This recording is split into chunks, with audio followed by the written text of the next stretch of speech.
Chocomucho kukunin ang unang panalo sa Farm Fresh. Rondina versus Tubo magpapaulan ng puntos.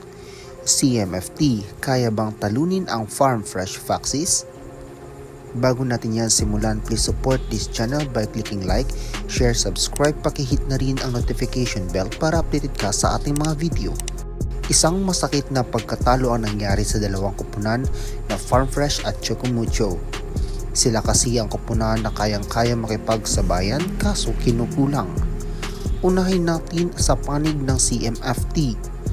Kayang-kaya naman talaga sana nilang makipagbakbakan sa koponan ng CCS dahil hindi na nga kompleto ang players ng Creamline.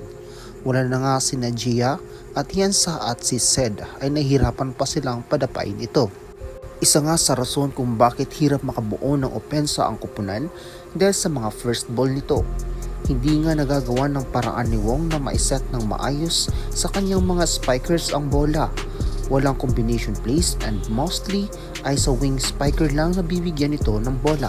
Kung maayos lang ang first ball ng koponan ay tsak kaya nitong makipagsabayan sa laro ng CCS. While on the other side ang Farm Fresh Foxes, you can't say na baguhan pa lang ang mga ito. Sila nga ngayon ay mas pinalakas dahil sa presensya ni Romero. Si Romero nga ay nakauwi ng best setter sa last Shakey's League. Pinatunayan nga ng Farm Fresh na kaya nilang makapagsabayan sa mga veteranong Cheritigo. Muntikan pa sanang maka-upset ang Farm Fresh ngunit dahil sa opensa ng Cherry at isama na rin dito ang kanilang mga errors na naging dahilan bakit sila nahahabulan at nakukuhaan ng momentum. May mga receive at digs naman ng koponan na ito, while I think they need to establish kung paano maklose ang set. Makikita nga rin natin sa aksyon ang banggaan ni Trisha Tubo at si Rondina kung saan ang dalawang ito ang nagbubuhat sa kanilang koponan last game.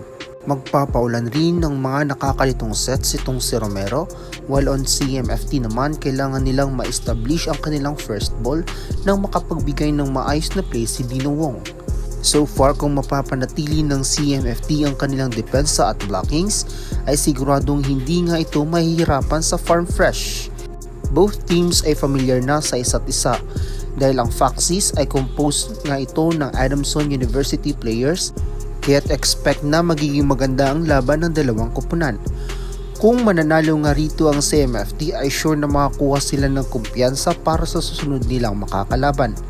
But if mananalo ang Farm Fresh sa laban na ito ay tsak magkakaroon ng doubt ang mga fans at masasabing puro hype lang ang mga ito. Magsisimula ang laban ng CMFT versus Farm Fresh Foxes sa oras na 7 PM.